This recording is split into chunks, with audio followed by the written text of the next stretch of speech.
वास्तु शास्त्र का मूल सिद्धांत क्या है? तो वस्तु, दिशाएं और काल। जहाँ पे कमर्शियल का नाम आ जाता है उसके लिए बेस्ट डायरेक्शन होती है साउथ ईस्ट। में किसी भी अस्पताल के ये तीन चीजें होनी ही चाहिए जो मैनेजमेंट को भी फायदा पहुंचाए और पेशेंट्स के लिए भी फायदे वाली है। तो नॉर्थ वेस्ट जो है वापसी की जगह है, नॉर्थ वेस्ट जो है मृत्यु जोन है, नॉर्थ वेस्ट जो है वायु जोन। हॉस्पिटल की सही रचना है वो रचना है कि आप उसको चौकोर बनाएं। कि डॉक्टर्स को भी ट्रीटमेंट आने के साथ साथ वास्तु का ज्ञान होना चाहिए। तो पेशेंट को कहते हैं देखो जी हम तो पूरी मेहनत कर दी, बाकी भगवान मालिक है। तो ये जो भगवान मालिक है ना जी, ये वास्तु मालिक है, ये वास्तु मालिक है। पेशेंट के ठीक होने या ना होने या उसके बीमार होने तक में हॉस्पिटल का वास्तु जिम्मेदार है। अगर आपका वास्तु ही खराब है, आप चले जाइए ना हॉस्पिटल में, आपको डॉक्टर ही नहीं मिलेगा। जो प्राइवेट हॉस्पिटल में गया वो वापस नहीं आया, वो वापस नहीं आया। तो ये नॉर्थ वेस्ट का जो एंट्रेंस डोर होता है, ये इस तरीके की तकलीफें देता है। तो सर बहुत सारे अस्पताल हमने ऐसे भी देखे हैं जहाँ डेथ रेशो बहुत ज्यादा होता है, क्या उसकी वजह ये खराब वास्तु? वो कहते हैं जी हमें एक टारगेट दे दिया जाता है कि जी पर डे आपके थ्रू इतना पैसा आना चाहिए। आईसीयू की सही डायरेक्शन क्या हो? आईसीयू यूनिट साउथ ईस्ट में बनाना चाहिए। क्या हॉस्पिटल में गलत दिशा में मंदिर और गलत दिशा की मूर्ति पेशेंट को परेशान कर देगी? मॉर्चरी में डेफिनेटली वहाँ पे लाशों के साथ आत्माएं होती हैं। वास्तु की डेप्थ क्या है? ये किसी पेशेंट के डीएनए तक असर डाल सकता है क्या? तो ये वास्तु है जो हमारे डीएनए पे असर डालता है और ये बर्थ टू बर्थ हमारे चलता रहे। आप एस्ट्रोलॉजर नहीं हो, आप एस्ट्रोलॉजर नहीं हो। कहते जी फिर मैंने कहा कि आप लूटने का काम करते, लूटने का काम करते। मोर्चरी अगर दक्षिण दिशा में है तो फिर वो आत्माएं आईसीयू में आ जाती है वहां से। मैंने कहा कि आपको कोई घर में चलता फिरता नजर आता है?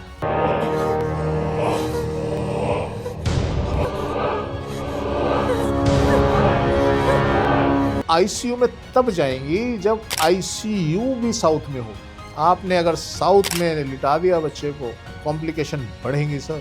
आपने पितृदोष अपने घर में अपने आप बना ली। आपके यहाँ औलाद में दिक्कत आ जाएगी, धन में दिक्कत आ जाएगी, ग्रोथ में दिक्कत आ जाएगी। ऊपर की मंजिल पर किचन है और नीचे में बेडरूम है, ये कैसा कॉम्बिनेशन है? आंगन होना तो बहुत बढ़िया बात है, पर हैंडपंप होना अच्छी बात नहीं है। और मेरे जीवन की कंडीशन ये है कि मेरा कोई काम नहीं चल रहा है और लोन बढ़ रहा है। अगर साउथ में आपका माल नहीं है, आपकी सेल डेफिनेटली बढ़ेगी और आपको सामान रुका हुआ नजर नहीं आएगा। पर अगर नॉर्थ अगर कटा है तो वाकई असर डालता है। सबसे पहले तो फाइनेंशियल वीक करता है, बुद्धि का हरण करता है, ये काम नॉर्थ करता है।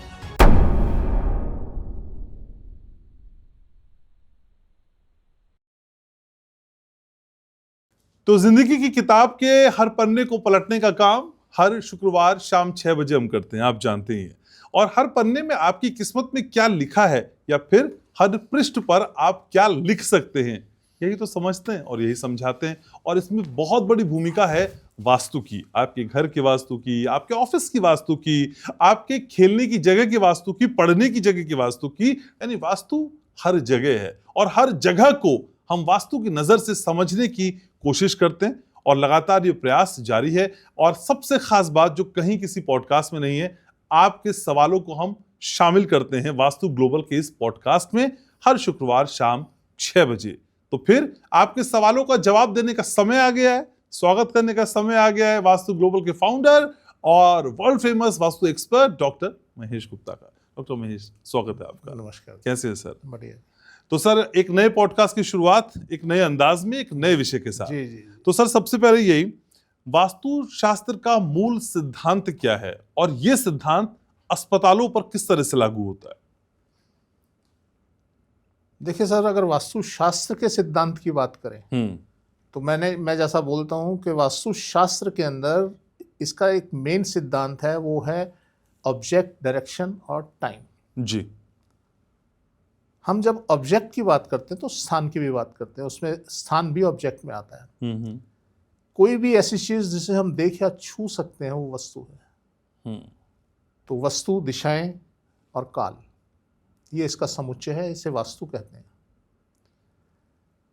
अब वो अस्पताल में भी हो सकता है, वो किसी फैक्ट्री में भी हो सकता है, वो किसी मंदिर में भी हो सकता है, किसी मस्जिद में भी हो सकता है, कहीं भी हो सकता है। जहाँ ऑब्जेक्ट है वहाँ वास्तु है। तो आपने पूछा कि जी हॉस्पिटल पे कैसे लागू होता है। हम अगर हॉस्पिटल की बात करें तो जैसे 3 आयाम होते हैं वास्तु के, रेजिडेंशियल, कमर्शियल और सामाजिक। हॉस्पिटल 2 तरह के होते हैं, एक सामाजिक और एक कमर्शियल। जो प्राइवेट हॉस्पिटल हैं वो कमर्शियल, जो सामाजिक हॉस्पिटल हैं वो सरकारी या सामाजिक गवर्नमेंट के हॉस्पिटल, वो सामाजिक हॉस्पिटल हैं। पहले हम कमर्शियल को लेते हैं जी। अगर हम कमर्शियल हॉस्पिटल की बात करें, जहाँ पे कमर्शियल का नाम आ जाता है, व्यवसायिक का नाम आ जाता है, तो उसके लिए बेस्ट डायरेक्शन होती है साउथ ईस्ट, यानी सदर्न जोन। और अगर आप और बेटर करना चाहते हैं तो उसको आप साउथ में एंट्रेंस कर दें, उसकी भीड़ लग जाएगी सर, और ये गलत है। ये आपके क्लाइंट के लिए गलत है, ये आपके पेशेंट के लिए गलत है। वहाँ क्या होगा, आप ज्यादती करेंगे अपने पेशेंट के साथ, तो वहाँ वो गलत हो जाता है पूरी तरीके से। ये प्रोफेशन ऐसा है, इसमें कमर्शलाइज नहीं होना चाहिए, आप नहीं करें।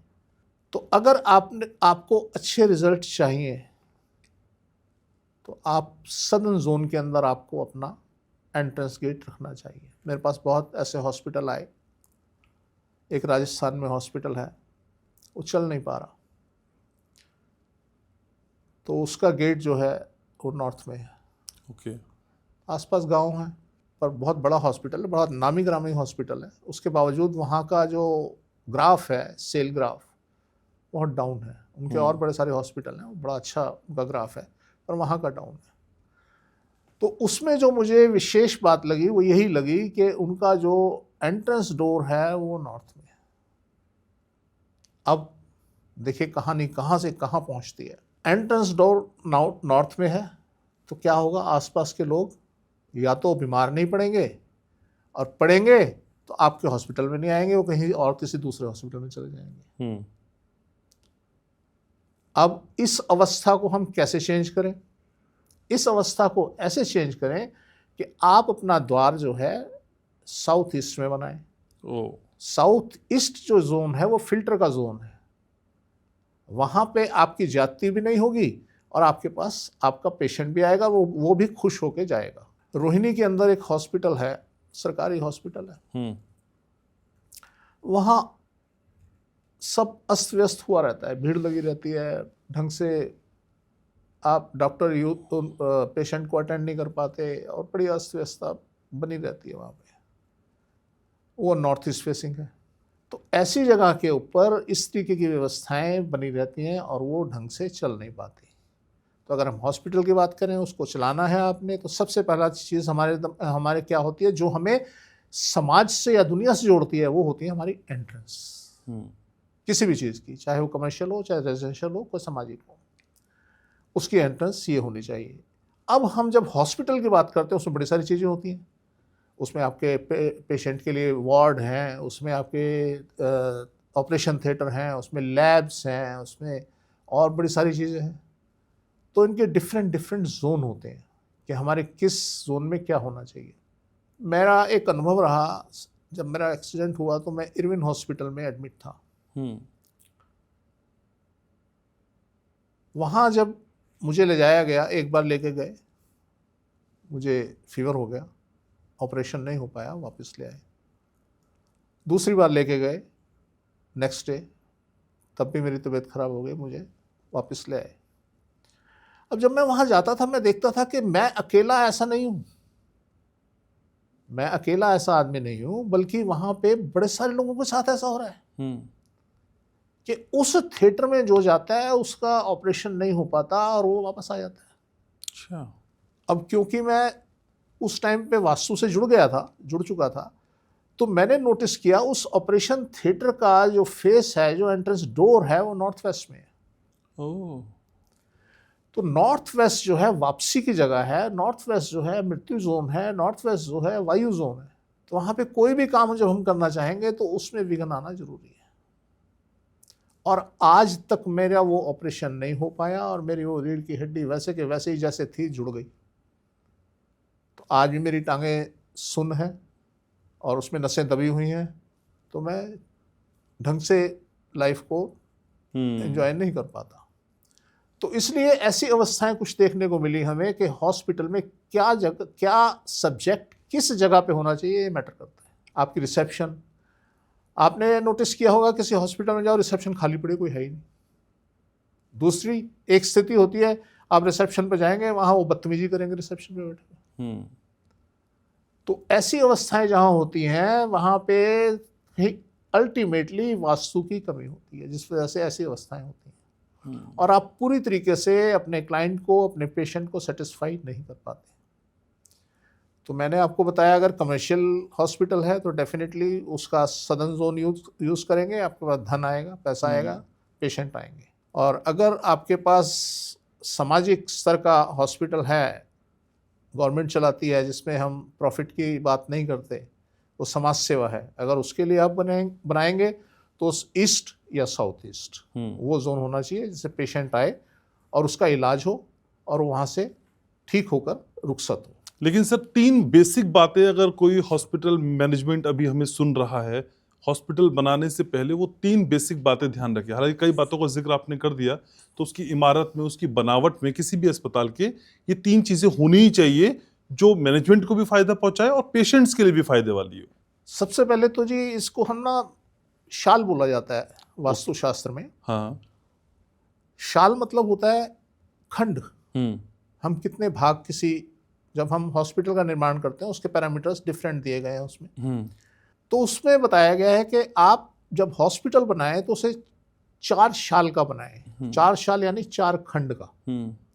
खंड मतलब विभाग, खंड मतलब 4 बिल्डिंग।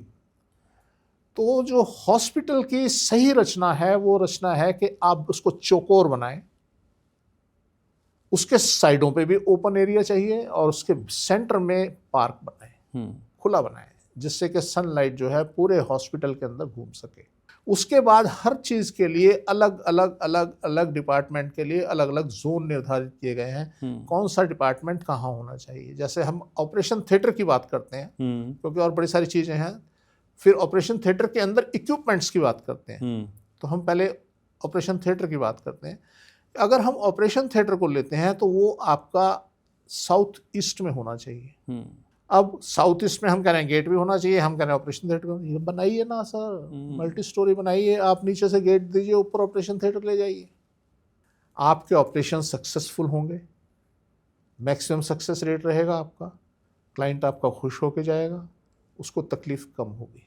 तो इस तरीके की ऐसी अवस्थाएं आपकी हॉस्पिटल में होनी चाहिए। जी ठीक है। लेकिन सर क्या वास्तु एक संस्कारी डर है जो डॉक्टरों और अस्पताल को डरा रहा है, और क्या डॉक्टर्स को भी ट्रीटमेंट आने के साथ साथ वास्तु का ज्ञान होना चाहिए? देखिए सर, जैसे हम डॉक्टर के पास जाते हैं ना, हम अपना शरीर उसको सौंप देते हैं, इफ बट नहीं होता। वो कहता है जी ये काटना है काट दे भैया, ये चिपकाना है चिपका दे भैया। इसी तरीके से थोड़ा बहुत ज्ञान तो सबको होना चाहिए। और सबसे बड़ी क्या बात है कि आपको वास्तु पे विश्वास होना चाहिए। मैंने बड़े सारे डॉक्टर्स को देखा है, वो पेशेंट को कहते हैं देखो जी हम तो पूरी मेहनत कर दी, बाकी भगवान मालिक है। तो ये जो भगवान मालिक है ना जी, ये वास्तु मालिक है, पेशेंट के घर का भी और उसके हॉस्पिटल का भी। तो अक्सर आप डॉक्टर को कहते सुनेंगे जी बाकी तो भगवान मालिक है, हमने तो जो करना था कर दिया। तो ये भगवान वास्तु है। तो इतना अगर विश्वास है कि वास्तु के ऊपर के वास्तु कोई चीज़ है, इतना ही बहुत है। अदरवाइज तो एक्सपर्ट को बुलाना चाहिए। अच्छा। हाँ, ये अधूरी नॉलेज जो होती है ना जी, ये बर्बाद कर देती है। तो आप किसी एक्सपर्ट से अपना वास्तु करवाएं तो ज़्यादा बेहतर रहेगा। लेकिन सर पेशेंट के ठीक होने या ना होने या उसके बीमार होने तक में हॉस्पिटल का वास्तु जिम्मेदार है? ज़्यादा नहीं। अगर आपका वास्तु घर का ठीक है, आपको डॉक्टर बढ़िया मिलेगा, आपको हॉस्पिटल बढ़िया मिलेगा, आपका इलाज होगा, आप सुखद तरीके से अपने वापस घर में आएंगे। बहुत बड़ा रोल इसमें घर का है। अगर आपका वास्तु ही खराब है, आप चले जाइए ना हॉस्पिटल में, आपको डॉक्टर ही नहीं मिलेगा। हाँ। आपको डॉक्टर नहीं मिलेगा, डॉक्टर मिलेगा गलत दवाई दी जाएगी, गलत दवाई दी जाएगी, आप और लंबे फंस जाएंगे। आज हम कहें कि 90% लोगों के कमेंट क्या हैं कि जो प्राइवेट हॉस्पिटल में गया वो वापस नहीं आया। और मैंने भी बड़े सारे केस ऐसे देखे। हाँ सर, मुझको खुद अनुभव है। हाँ, हमारे सामने एक सज्जन रहते थे, कुछ नहीं था उनको, पेट में कुछ थोड़ा सा दर्द हुआ तो एक जाके प्राइवेट हॉस्पिटल में दिखाया उन्होंने। दिखाया तो उन्हें एडमिट कर लिया कि जी पेट में तकलीफ है, 1-2 दिन लगेंगे। 13 दिन हॉस्पिटल में रहे और उसके बाद लाश घर पे आई। Oh no. तो सर मैं इसे क्या समझूं? मैं व्यापार समझूं या उनका वास्तु खराब समझूं? क्या समझूं? तो हम कह नहीं सकते। हाँ, ये ज़रूर मैंने उनका नोटिस किया कि उनका जो एंट्रेंस डोर था वो नॉर्थ वेस्ट में था, और ये नॉर्थ वेस्ट का जो एंट्रेंस डोर होता है ये इस तरीके की तकलीफ़ें देता है। अच्छा। हाँ। तो सर बहुत सारे अस्पताल हमने ऐसे भी देखे हैं जहाँ डेथ रेशो बहुत ज़्यादा होता है। यस। क्या उसकी वजह ये खराब वास्तु है? देखिए, खराब वास्तु क्या करता है? हाँ। खराब वास्तु सबसे पहले तो आपके दिमाग को कैप्चर करता है, खराब या अच्छा कोई भी आपके दिमाग को कैप्चर करेगा। आपका दिमाग इस तरीके का होगा और आप उसमें फंसते चले जाते हैं, और कुछ जगह आपकी मजबूरियां हो जाती हैं। कुछ जगह मुझे ऐसे डॉक्टर्स मेरे क्लाइंट भी हैं और जानकार भी हैं, वो कहते हैं जी हमें एक टारगेट दे दिया जाता है कि जी पर डे आपके पास आपके थ्रू इतना पैसा आना चाहिए हॉस्पिटल में। अब कहता है कि जी वो अगर आप गए और हमें देखा कि हमारा टारगेट कंप्लीट नहीं है तो आपको हम उलझा सकते हैं। तो ऐसी स्थिति भी देखने को मिलती है। मेरा इंश्योरेंस मेडिकल इंश्योरेंस नहीं है। अच्छा। हमारे एक जानकार हैं, तो मैंने उनसे बोला, क्योंकि वो डॉक्टर हैं, अच्छे खासे डॉक्टर हैं, मैंने कहा जी वो मेडिकल इंश्योरेंस कराना है तो आप मुझे सजेस्ट करें कहाँ से कराऊं, कैसे कराऊं, किसका कराऊं। बहुत पुरानी बात हो गई। कहते हैं मैं अगर सजेस्ट करूं कि जीवन में मेडिकल इंश्योरेंस मत कराना। मैंने कहा जी ऐसा क्यों? कहता है जिसका इंश्योरेंस होता है ना वो हमारे लिए सामी होता है। हम उसे एडमिट करते हैं और बिल तो उसका धड़ाधड़ बनी रहा है, मीटर डाउन है, उसने पैसा देना नहीं, वो कुछ बोलता नहीं, और वहाँ से इंश्योरेंस से पैसा आना है और वो हम कर देते हैं। तो कुछ जगह पे इस तरीके की चीज़ों को अडॉप्ट किया जा रहा है, अप्लाई किया जा रहा है। तो मैंने उस दिन ठान लिया कि मैं अपना इलाज इंश्योरेंस के थ्रू नहीं कराऊंगा। और मज़े की बात देखिए, एक बार मिसिस को कुछ चक्कर आया थोड़ा सा, द्वारका में एक हॉस्पिटल है, हम वहाँ गए तो मैंने उनको बोला, हमने कहा जी ऐसे ऐसे चक्कर सा आया है। उन्होंने लिटा दिया, पहले प्राइवेट हॉस्पिटल था, उन्होंने लिटा दिया, लिटा के और ब्लड प्रेशर ये वो, कहते हैं जी ब्लड प्रेशर हाई हो गया और वो दिमाग में क्लॉट बन गया है, MRI करानी पड़ेगी, ये कराएंगे वो कराएंगे, आप एक काम कीजिए 1 लाख रुपए जमा करा दीजिए और मैडम को एडमिट करना है। मैंने कहा चलो देखते हैं। मैंने उन्हें बोला, मैंने कहा जी आप हमें रिलीज़ कर दीजिए, हमें कुछ नहीं कराना। कहते जी ऐसे कैसे रिलीज़ कर दें, इतना कॉम्प्लिकेटेड केस है, हम तो छोड़ नहीं सकते, हमारे ऊपर बात आ जाएगी। मैंने कहा यार मुझसे लिखवाओ ना, तुम पेशेंट से लिखवाओ, मुझसे लिखवाओ, छोड़ो। खैर जी बड़ी जद्दोजहद के बाद हम वहाँ से निकले और निकल के हम पहुँचे RML गए। वहाँ पे डॉक्टर्स ने देखा उन्हें और एक चेयर पे बिठा दिया, कहते आप यहाँ बैठ जाओ। उनका BP चेक किया गया, 2 छोटी छोटी सी गोलियाँ दे दी गई कि जी आप ये खा लो। उन्होंने खा ली। 15 मिनट उन्होंने ऑब्जर्व किया, उसके बाद पूछा, फिर दोबारा चेक किया कि जी हाँ ठीक है, मैं बेटर फील कर रही हूँ। उन्होंने 6 गोली और दी, कहते जी 2-2 गोली आप 2 दिन और ले लेना, आप जाओ। हम उठे और अपने घर आ गए। वो दिन आज का दिन सर, कुछ नहीं हुआ वाइफ को। अब इसके पीछे 2 कारण हो सकते हैं। एक कारण ये हो सकता है कि मेरा वास्तु ठीक था और मेरे को बचा लिया, और दूसरा कारण ये हो सकता है कि मैंने जो स्ट्रेटजी अपनाई, मैंने जो रणनीति अपनाई, वो ये अपनाई कि यार मैं ये मुझे फंसा रहा है या बचा रहा है, तो रीचेक तो करूं। सही बात है। तो वहां जब मैंने चेक किया तो मैं इसलिए आज भी अगर मुझे कुछ होता है तो मैं गवर्नमेंट हॉस्पिटल में जाता हूँ। उनकी स्ट्रेटजी क्या है, ये आया है, इसको साले को दवाई दो और भगाओ। और उनकी स्ट्रेटजी क्या है, ये आया है इसे फंसाओ। तो मेरा अनुभव ये रहा है और ऐसी चीजें देखने को मिलती हैं। ठीक है सर। तो इसलिए मैं कहता हूं कि अपना वास्तु ठीक करो, वो सबको झेल लेगा। सर हॉस्पिटल में होता है आईसीयू, जी, जिसे इंटेंसिव केयर यूनिट बोलते हैं, जी, लेकिन बिल्कुल। आपकी बातों को देख के समझ में आ रहा है कि इंटेंसिव केयर यूनिट नहीं, इनकम कलेक्शन यूनिट है। Sir Yes. आईसीयू की सही डायरेक्शन क्या हो? बड़ा डर लगता है मुझे आईसीयू से वैसे। देखिए, यहाँ दो चीजें हो जाती हैं। एक तो मैं बात करूं कि जिसने प्राइवेट हॉस्पिटल लाभ के लिए खोला गया है, एक मैं बात करूं कि सार्वजनिक लाभ के लिए खोला गया है। तो एक तो पर्सनल बेनिफिट और एक पब्लिक बेनिफिट, तो दो तरीके की चीज़ें हैं। और मैं ये कहूँगा कि दोनों को ही कम से कम इतना ध्यान जरूर रखना चाहिए कि हम कहीं ना कहीं किसी न किसी लेवल पे अपने कर्म भोगते हैं। तो उनको अपना आईसीयू यूनिट साउथ ईस्ट में बनाना चाहिए। वहाँ दूध का दूध और पानी का पानी हो जाता है। आप लैब बनाइए साउथ ईस्ट में, आप कुछ भी बनाइए, आप ज़्यादा उलट फेर कर नहीं पाएंगे। मेरे एक जानकार थे, कोरोना हो गया उनको।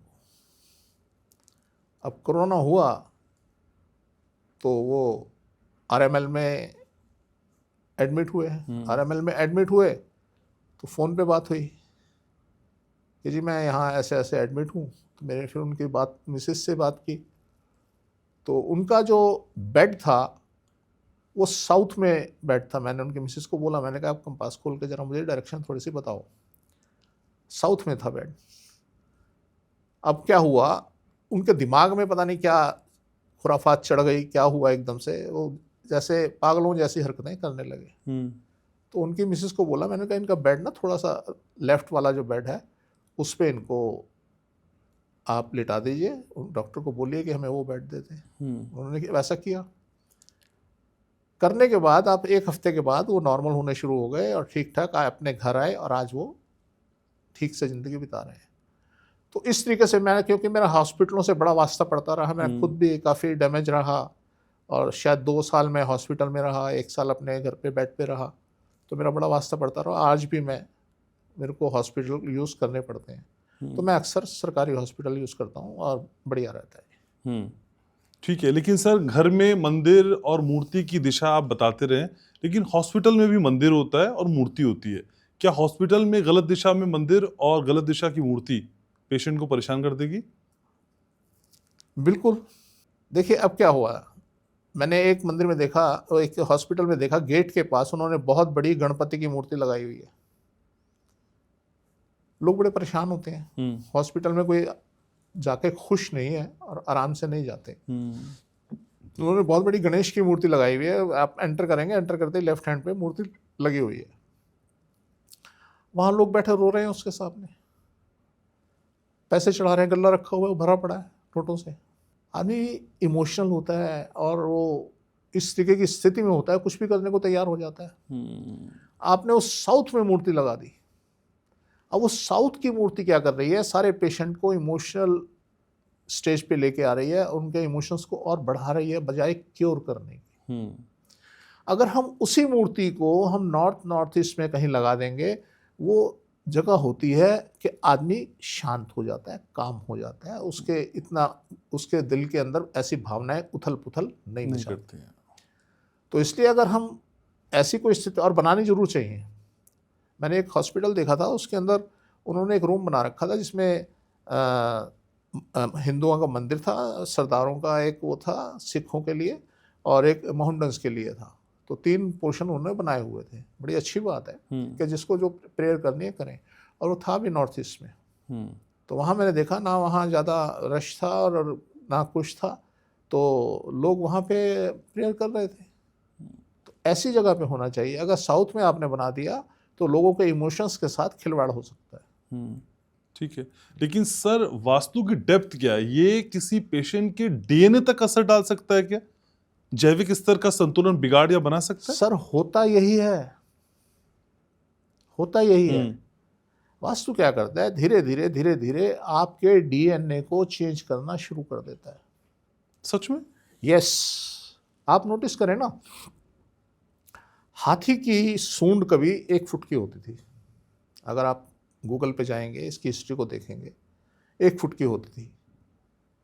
वो इतनी लंबी कैसे हो गई? क्या हुआ?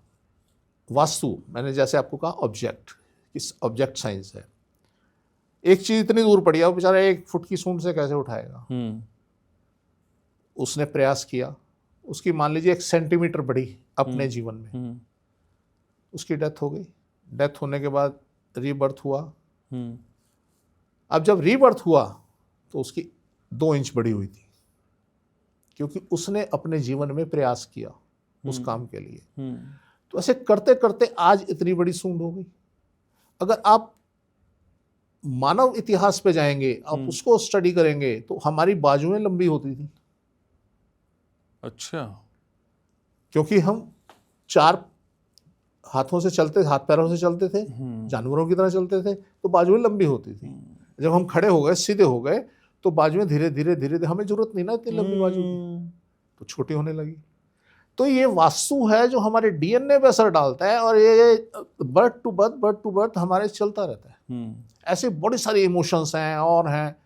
आपके बच्चे आपकी तरह लगेंगे, आपके बच्चे आपकी तरह बिहेव करेंगे, तो ये वास्तु है। वास्तु हमारे डीएनए में, जैसे मैंने बताया कि मैं अगर मेरे सामने कोई बैठा होता है तो मैं इसके बॉडी स्ट्रक्चर से उसको पहचानता हूँ। अच्छा।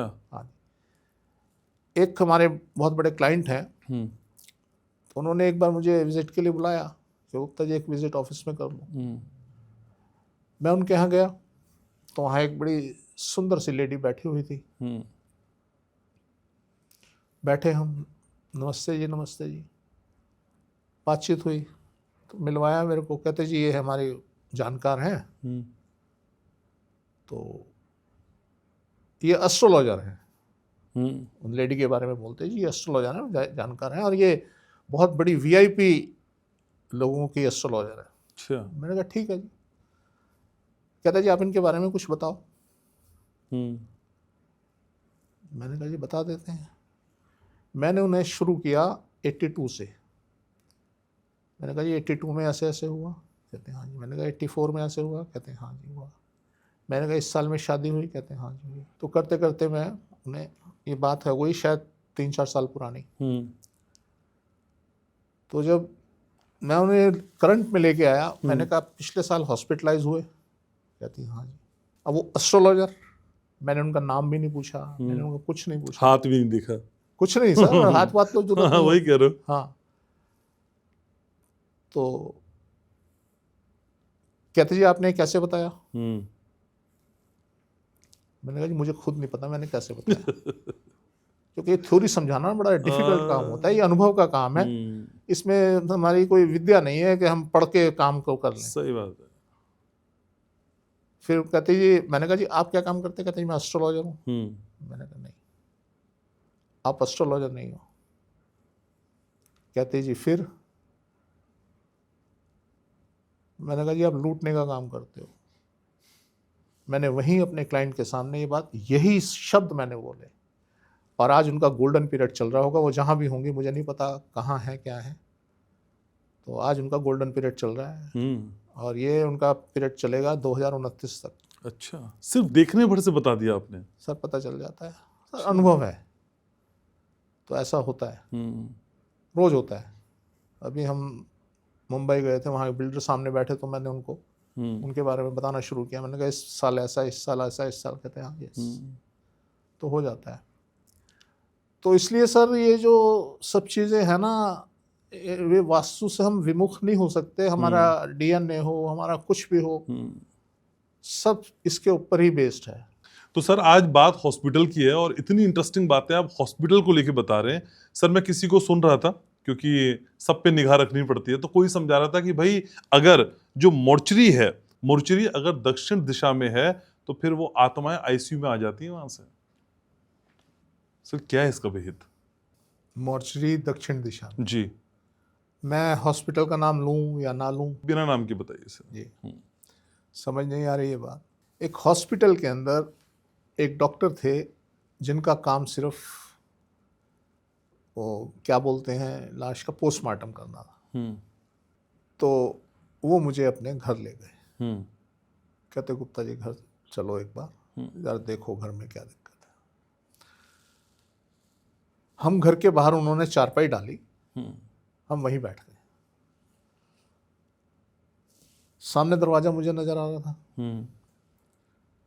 तो मैंने उनसे पूछा, मैंने कहा जी आपका मंदिर बना हुआ है दरवाजे के लेफ्ट पे? कहते हैं हाँ जी। मैंने कहा जी आपको कोई घर में चलता फिरता नजर आता है? कहता जी मेरे को नहीं, पूरे परिवार को। अच्छा। अब क्या होता था वहां पे, हमारे जो सनातन धर्म है, हिंदू धर्म में है, उसके अंदर बताया गया है कि 13 दिन तक आपकी आत्मा आपकी बॉडी के साथ रहती है। तो जब हम वो वहां पे पोस्टमार्टम करते होंगे तो कुछ आत्माएं उनके साथ उनके घर आ जाती होंगी। अब क्योंकि मंदिर गलत डायरेक्शन में था तो वहीं वो उनके घर में रहने लगी।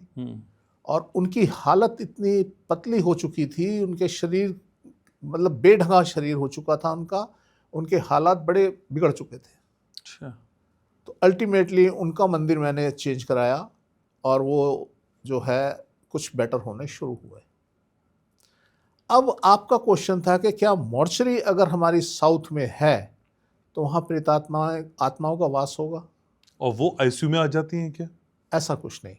आत्माएं कहाँ रहती हैं? आत्माएं रहती हैं खाली जगह पे जहाँ कोई ना आ जाए, वहाँ उनका वास होता है। दूसरा उनका वास होता है वहाँ जहाँ पे आप खुशबू फैलाएं और उनको निमंत्रण दें। कि मान लीजिए आपने घर में खुशबू लगाई, साउथ में बैठ गए और वहाँ पे आपने राम राम राम राम की माला जपी, आसपास कोई राम मरा होगा तो आपके यहाँ आ जाएगा। तो ये उनका आवाहन करते हैं, हम निमंत्रण देते हैं। अब अगर हम कहें कि जी साउथ में मॉर्चरी है, मॉर्चरी के अंदर क्या होता है, मॉर्चरी में डेफिनेटली वहाँ पे लाशों के साथ आत्माएं होती हैं। अच्छा। वो आईसीयू में तब जाएंगी जब आईसीयू भी साउथ में होगा। ओह। अदरवाइज अगर आईसीयू आपका ईस्ट में है, साउथ ईस्ट में है या नॉर्थ में है तो ऐसी अवस्था कभी आने के चांसेस बहुत कम हो जाते हैं। तो इसलिए हम ये नहीं कह सकते कि जी एक कारण ये है कि साउथ में अगर वो है तो आईसीयू में ही जाएंगी, वो पूरे हॉस्पिटल में क्यों नहीं जाएंगी? पूरे हॉस्पिटल में क्यों नहीं जाएंगी, आईसीयू में क्यों? उनके लिए तो पूरा हॉस्पिटल पड़ा है ना। तो इसलिए ऐसी अवस्था नहीं आती। और मेरा बड़ा अजीब सा अनुभव रहा है। मैं लाशों वाशों के बीच में काफ़ी इन्वॉल्व रहा। एक बार हमारे कोई जानकार थे तो उनका फ़ोन आया मुझे कि रिलेटिव थे कि गुप्ता जी मेरी बेटी जो है ना उसकी डेथ हो गई। अच्छा। और वो जो है वहाँ फ्लाईओवर के ऊपर किसी ट्रक के नीचे आके वो पिचक गई। बड़ा सेंसिटिव मामला था, पड़ोसी थे। तो मैं अल्टीमेटली मुझे जाना पड़ा। अब जब जाना पड़ा तो वहाँ पे हमने देखा कि वो बिल्कुल खुरच के ना उसकी लाश को लाया गया था, मॉर्चरी में पड़ी थी। और बड़ी सारी लाशें पड़ी थी उसमें, बीच में गए हम जाके उसको पहचानने की कोशिश की। तो अल्टीमेटली वो काफ़ी टाइम लगा हमें उसे देखने में, क्योंकि एक एक अंग इधर उधर पड़ा था। तो वो अल्टीमेटली वो लड़की थी नहीं। बाद में पता चला वो कहीं हमें बेंगलोर में कहीं वो मिल गई हमें। अच्छा। तो इसलिए मेरा बड़ा गहन अनुभव रहा कि मैं उनके बीच में रहा। और मैंने जैसे बताया जो डॉक्टर थे वो भी एक तरीके से मेरे बहुत घनिष्ठ मित्र थे, उनके साथ भी मेरा रहा, तो मॉर्चरी में आना जाना रहता था। और मेरे जीवन में बड़े सारे केस ऐसे हुए कि मैंने मॉर्चरी को हैंडल किया, लाश को हैंडल ले गया, वहाँ पोस्टमार्टम करवाया, ये कराया वो कराया। तो काफ़ी इन्वॉल्वमेंट रही। पर ऐसी अवस्था मुझे देखने को नहीं मिली कि मॉर्चरी की वजह से वो प्रेत आत्माएं आपके आईसीयू में ही चली जाएंगी तो पूरे में जाएंगी ना। ठीक है। लेकिन सर आपको क्या लगता है कि हॉस्पिटल में बाकी स्टाफ होता है, जैसे डॉक्टर होते हैं, नर्स, बाकी स्टाफ, तो अगर हॉस्पिटल को सही से चलाना है, सही से मतलब हॉस्पिटल के हिसाब से भी और पेशेंट के हिसाब से भी, तो सर एक वास्तु कंसल्टेंट भी अपॉइंट होना चाहिए। बिल्कुल होना चाहिए सर, बिल्कुल होना चाहिए। सबसे पहले तो उसका जब स्ट्रक्चर का निर्माण होना है उस टाइम पे बड़ा ज़रूरी है कि उसके अंदर उसकी इन्वॉल्वमेंट हो और जैसा वो कहे वैसा किया जाना चाहिए। मेन पार्ट वही है, जैसा कि मैं बताता हूँ, लैंड स्ट्रक्चर, इंटरनल सेटिंग और सराउंडिंग्स। ये आकर्षण और विकर्षण की जो स्थिति है ना, ये हमारे पूरे संसार को इसने बांध रखा है। हर चीज़ की एक मैग्नेटिक फील्ड, एक ग्रेविटी होती है, और उसी से हम पूरा ब्रह्मांड ये टिका पड़ा है। ऐसे ही अगर हॉस्पिटल आपने गलत जगह पे बना दिया, आपने कहीं ऐसी जगह पे बना दिया जहाँ पे, जैसे मैं अक्सर बोलता हूँ कि अगर साउथ में हॉस्पिटल है और नॉर्थ में आपका निवास है, तो बच नहीं सकते आप बीमारी से। अच्छा। वो आकर्षित करेगी आपको कि आओ हॉस्पिटल में आओ, आप जाएंगे और बीमार रहेंगे। तो मेरे बड़े सारे हॉस्पिटल और बड़े सारे लोगों के साथ ये मेरा एक्सपेरिमेंट रहा कि मैंने इस तरीके की चीज़ें देखी और आज मैं कहने लायक बना। लेकिन सर, इसी में अगर मैं हॉस्पिटल को समझूं तो छोटे बच्चों के लिए NICU भी होता है, नर्सरी भी होती है। नर्सरी में छोटे बच्चों के लिए जो नर्सरी है, उसके लिए कौन सी डायरेक्शन सबसे उपयुक्त है? North east. ऐसा क्यों कहते हैं सर आप? देखिए, बच्चे को क्या चाहिए होता है, बच्चे को हार्डनेस नहीं चाहिए, उसे सॉफ्टनेस चाहिए। अगर हम बात करें सॉफ्ट एनर्जी की, तो वो एनर्जी हमें नॉर्थ ईस्ट में ही मिलती है। अदरवाइज तो आप स्वस्थ बच्चे को आप साउथ में लिटा दो ना सर, 1 घंटा सुला दो उसको, उसके बाद उसकी हालत देख लेना। अच्छा। आपने अगर साउथ में लिटा दिया बच्चे को, कॉम्प्लिकेशन बढ़ेंगी सर, कम नहीं होंगी। आप नॉर्थ में लिटाइए ना, जो भी कॉम्प्लिकेशन होंगी धीरे धीरे ठीक हो जाएंगी। तो सर, जो लोग हॉस्पिटल बनवा रहे हैं अभी, उस बनाने से पहले 3 बातें आप मुझे बता दीजिए जो उनको ध्यान रखनी चाहिए। सर, एक तो सबसे पहले एंट्रेंस, जो मैंने बताया कि वो हमारे बाहर की दुनिया से हमारा संबंध बनाती है, जोड़ती है हमें। वो एंट्रेंस आपकी साउथ ईस्ट में होनी चाहिए। अच्छा। जिससे कि अगर प्राइवेट हॉस्पिटल है उसको भी नुकसान ना हो, ठीक है, और आपके पेशेंट को भी नुकसान ना हो, आप दोनों के लिए लाभप्रद हो। सबसे पहले तो वो स्थिति है। और दूसरी स्थिति ये है कि आप जो लैंड चूज़ करें, जो लैंड आप चूज़ करें, वो जो मिट्टी है वो पीली मिट्टी और ब्लैक सॉइल मिली हुई हो, उसमें रेड सॉइल ना हो। जब आप कोई भी व्यवसायिक लैंड देखते हैं, व्यवसाय के लिए लैंड देखते हैं, उसमें 2 चीज़ें होती हैं। एक होता है आपका लाभ और दूसरा होता है कामगार। कि जो वहाँ काम करने वाले हैं वो ईमानदारी से काम करें, और जब आपका लाभ है तो आपको वो मिलता रहे। तो जो पीली मिट्टी होती है, ये वैश्य भूमि बोला जाता है इसको, जो हमें लाभ प्रदान करती है। और जो दोमट या काली मिट्टी होती है, ये मिट्टी हमारे कामगारों के लिए अच्छी मिट्टी होती है और वहाँ लेबर ढंग से काम करती है। अब चाहे ये व्यवसाय आप इंडस्ट्रियल ले लीजिए, चाहे आप इसको हॉस्पिटल ले लीजिए, तो ऐसी मिट्टी का पहले तो वो चेक करें, इसका सर्जन करें। उसके बाद अपना जो एंट्रेंस डोर है वो साउथ ईस्ट में रखें। और मैंने जैसा बताया कि उसको हम 4 साल का भवन बनाएं, हॉस्पिटल बनाएं, बीच में से भी ओपन हो, साइडों से ओपन हो। तो इस तरीके के अगर बनाएंगे तो उन्नति को प्राप्त करेंगे। तो पॉडकास्ट के जरिए हर पहलू को छूने की हमारी कोशिश होती है। जी। और हमारे सबसे इंपॉर्टेंट पहलू है सर, आप जानते हैं ना, हमारे व्यूवर्स और उनके सवाल बेसब्री से अपने सवाल भेजते हैं और जिनका जवाब वो आपसे चाहते हैं। कई लोग जो कुछ कुछ बातें कह के हमको ट्रोल कर रहे थे, ये सवाल, ये जवाब और उस पे उनकी स्टैंपिंग जो लग रही है हमारे व्यूवर्स की, वो हमें कुछ और कहने की जरूरत है नहीं सर, मैं तो पहले ही बोला था आपको कि हमें कहने की जरूरत नहीं। हताश वो हैं, हम नहीं। आज अगर किसी चीज के लिए वो इस तरीके की गंदी हरकतें कर रहे हैं, गंदी लैंग्वेज इस्तेमाल कर रहे हैं, तो सर वो हताश हैं, हम नहीं सर। और मैं आपको फिर बार बार कहता हूं कि लेटर और सुनर मेरे जो थंब रूल हैं वो लोगों को यूज करने पड़ेंगे, वो कुछ भी कर लें। कुछ तो करने भी लगे हैं। बिल्कुल सर। दिशाओं के मामले में, साउथ के मामले में, मैंने बताया आपको, लोग हमें बुलाते हैं, उससे पहले सब सुधार चुके होते हैं और हमें बुलाते थे तो हम बोलते हैं भाई हमें क्यों बुलाया, कहते हैं हमने एक बार चेक करा ले कि हमने जो किया ठीक किया। एग्जामिनर का आना जरूरी है। ठीक है सर, हमारी ही बातों को, जो आपकी बात स्पेसिफिक आप कहते हैं, उसकी पुष्टि करता है सर ये रिएक्शन जो मेरे पास पहुंचा है। सवाल का जवाब हालांकि आप कई बार दे चुके हैं, लेकिन अनीता शुक्ला हैं जो कहती हैं कि आप सही कहते हैं सर, क्योंकि हमारे घर में दक्षिण की दीवार पर मेरे पिता की मौत के बाद हमने फोटो लगाई और उसके बाद, ध्यान से सुनिएगा सर, उसके बाद 3 मौतें और हो गई। यानी जो आप बात कहते हैं ना कि एक फोटो लगाओगे कई फोटो लग जाएंगी, यस, ये पुष्टि है। हालांकि इसके बाद तो ऐड कर रही है कि सर किस दिशा में फोटो लगाएं, इसका जवाब आप दे चुके हैं। लेकिन सर पहले तो ये वो स्टैंपिंग जो आपकी बात पे लगी, और दूसरा कि कौन सी सही डायरेक्शन होनी चाहिए। देखिए सर, मैंने जैसा बताया कि जो साउथ वेस्ट है ये स्टेबिलिटी की है, दिशा है, ये चीज़ को स्टेबल कर देती है और उसको नेगेटिवली, क्योंकि यहाँ राहु और मंगल का स्वामित्व होता है, नेगेटिवली उसको ग्रोथ देती है।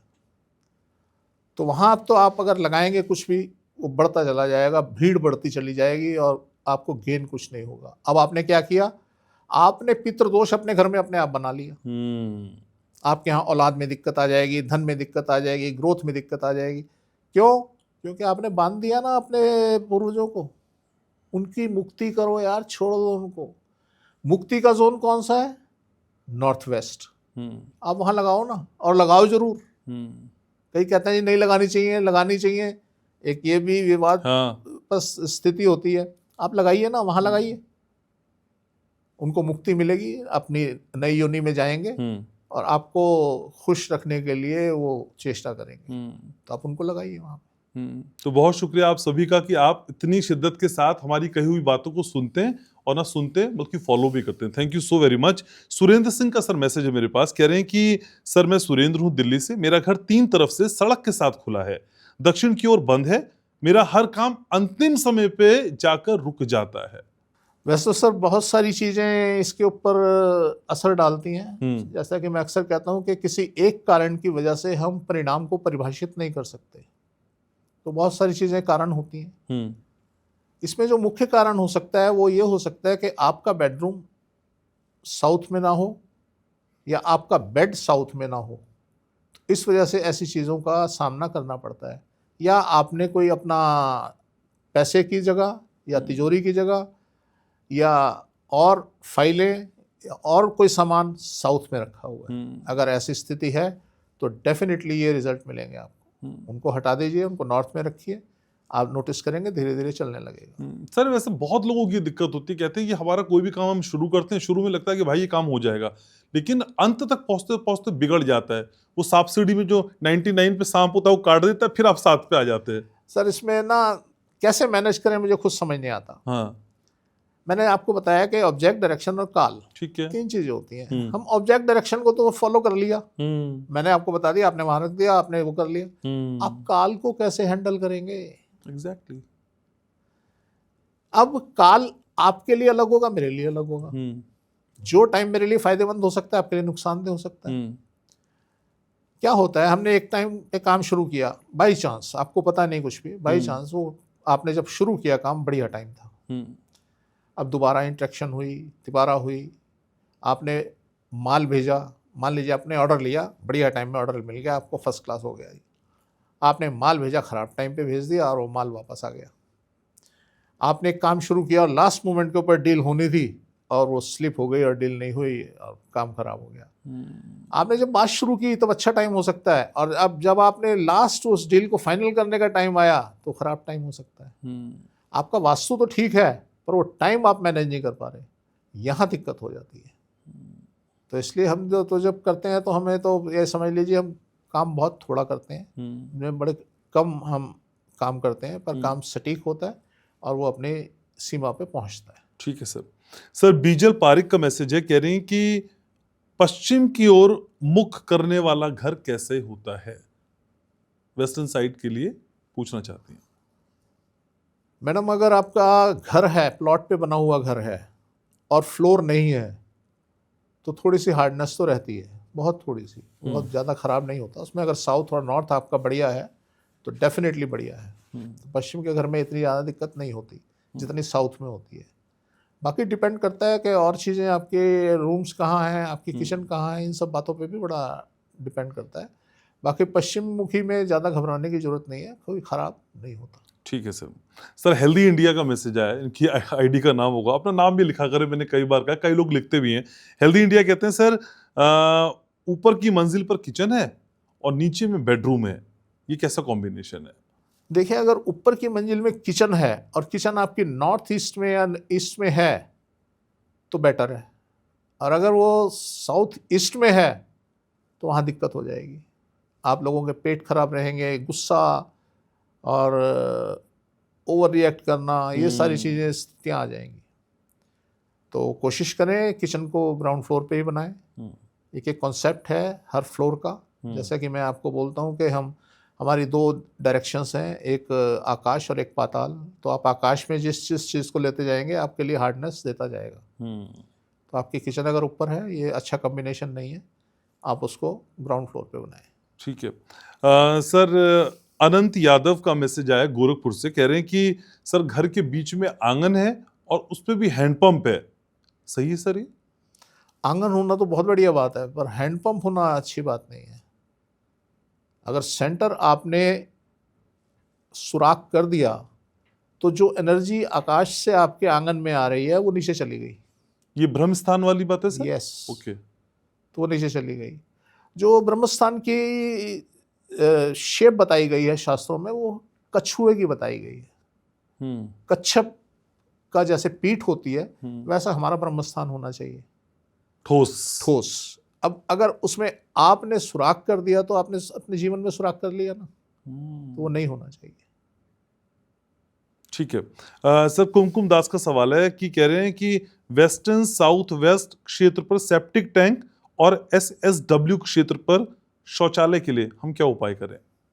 देखिए सर, कोई भी उपाय करेंगे तो हमें 20, 30, 40% का ही लाभ देगा। अच्छा। क्योंकि ये सेप्टिक टैंक तो समझ लीजिए बर्बाद कर देता है। इनके यहाँ हो सकता है किसी को किडनी की प्रॉब्लम हो, लीवर की प्रॉब्लम हो, कैंसर तक दे सकता है।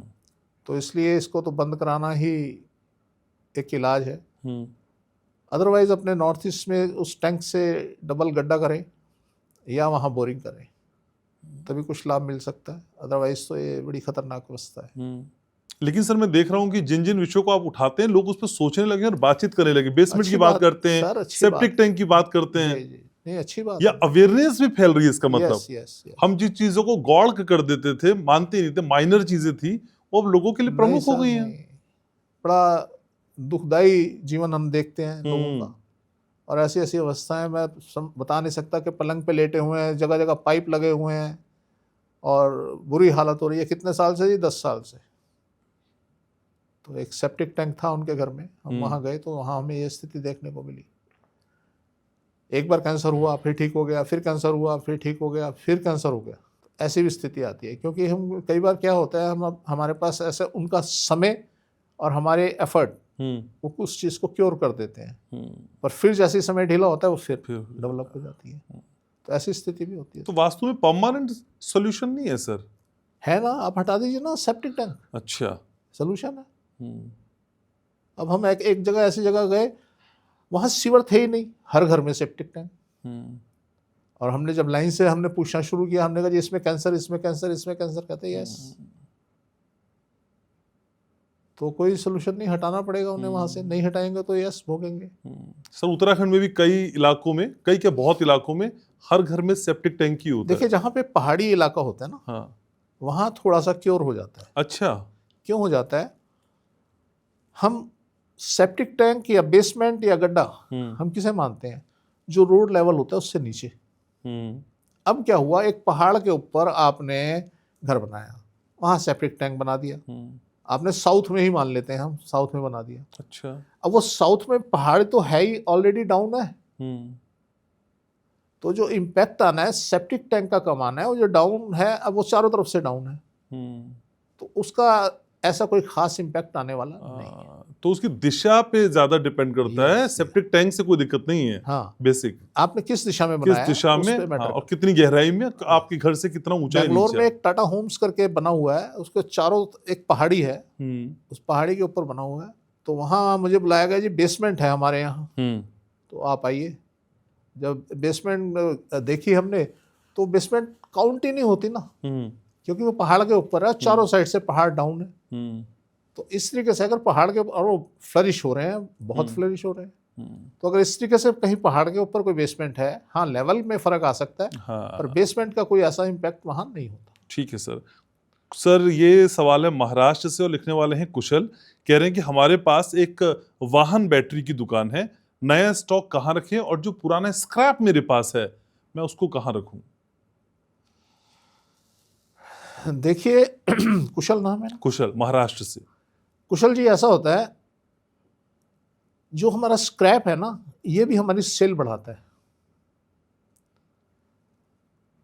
हम दो तरीके का स्क्रैप होता है, एक तो आपके घर में स्क्रैप निकलता है, हम कहते हैं उसे नॉर्थ वेस्ट में आप डस्टबिन रखिए, वो स्क्रैप निकलना कम हो जाएगा या बंद हो जाएगा। अब जब यहाँ की बात करते हैं, आप स्क्रैप की बात करते हैं कमर्शियल में, तो कमर्शियल में अगर आपका स्क्रैप निकलता है तो आप उसे साउथ ईस्ट में रखें। क्या होगा, आपका स्क्रैप बढ़ेगा। ठीक है। अब स्क्रैप बढ़ने का मतलब है कि आपका काम बढ़ रहा है, तभी स्क्रैप निकल रहा है। तो हमने स्क्रैप को बढ़ाना है, कम नहीं करना। आप बढ़ाइए, वहाँ एक जो भी रूम बनाना है, पिट बनाना है, जो भी बनाइए, और बना के उसमें स्क्रैप भर दीजिए और उसको रिलीज करते रहिए। आप नोटिस करेंगे आपकी सेल बढ़ गई। इनका दूसरा क्वेश्चन था कि हमें फ्रेश माल कहाँ रखना है, जो हमने सेल करना है वो कहाँ रखना है। आप छोड़ दीजिए, माल कहाँ रखना है, माल जहां मर्जी रखिए, साउथ को छोड़ के जहां मर्जी रखिए। तो आप नोटिस करेंगे अगर साउथ में आपका माल नहीं है तो आपकी सेल डेफिनेटली बढ़ेगी और आपको सामान रुका हुआ नजर नहीं आएगा। ठीक है सर। एक सवाल है सर अनुज पुरोहित का, कह रहे हैं मेरे ऑफिस का जो दरवाजा है वो साउथ में है और मेरे जीवन की कंडीशन ये है कि मेरा कोई काम नहीं चल रहा है और लोन बढ़ रहा है, तो क्या ये इसी वजह से है कि मेरे ऑफिस का जो डोर है वो साउथ की तरफ है? नहीं, ऐसा नहीं हो सकता, इसके और कारण हो सकते हैं, क्योंकि साउथ फेसिंग ऑफिस जो है वो बड़ा कामयाब ऑफिस होता है। दरवाजा है इसका साउथ फेसिंग? ओके, बड़ा कामयाब ऑफिस होता है। और कारण हो सकते हैं, इंटरनल सेटिंग में प्रॉब्लम हो सकती है, वहाँ बेसमेंट हो सकती है, बेसमेंट और बड़े सारे कारण हो सकते हैं। सिर्फ साउथ फेसिंग एंट्रेंस से एक कारण हो फेलियर का नहीं हो सकता। ओके, ठीक है सर। सुरेंद्र का मैसेज आया है दिल्ली से, कह रहे हैं कि मेरा घर 3 तरफ से खुला हुआ है, दक्षिण बंद है और उनका काम नहीं चल रहा है, यही वजह से। देखें, ये अपने पश्चिम में देखें, इनके पश्चिम में कोई प्रॉब्लम हो सकती है, या सेम अगर इनके पेरेंट्स नीचे रहते हैं और ये ऊपर रहते हैं, मल्टी स्टोरी इनका हाउस है, तो भी प्रॉब्लम हो सकती है। और बड़े सारे रीज़न हैं, सिर्फ एक रीज़न को हम नहीं कह सकते कि 3 साइड से ओपन। अच्छा फ्लैट होता है, अच्छी जगह होती है, अगर साउथ बंद हो तो कई कारण हो सकते हैं। हम एक कारण की वजह से उसको परिभाषित नहीं कर सकते कि इसकी वजह से ही ये है, तो बड़े सारे कारण हो सकते हैं। ठीक है सर। हाँ। सुभाष बिश्नोई का मैसेज आया सर, कह रहे हैं कि सर से ये जरूर पूछिएगा कि नॉर्थ का कोना कटा हुआ है, क्या ये कुछ असर डालता है मेरे घर पे और मेरे घर के मेंबर्स? देखिए, कटाव क्या होता है, कटाव ये होता है कि आपका नॉर्थ के अंदर कोई कट आया, एल शेप बनी, और वो उस एल शेप किसी और प्रॉपर्टी की वजह से बन रही है, आप उसे कटा मानिए।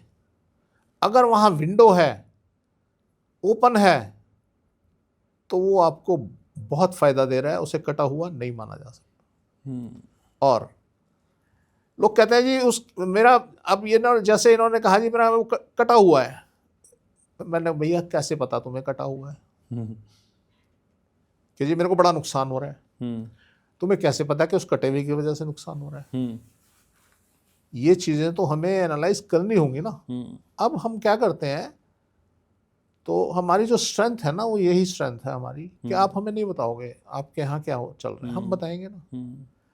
तो जब हम बताएंगे, उस कटे से कोई प्रभाव आ रहा होगा, हम एग्जैक्ट प्रभाव बताएंगे, क्या क्या ऐसा हो रहा है, आप यस और नो करेंगे, तब हम डिसाइड करेंगे कि उसका इम्पैक्ट है और नहीं है।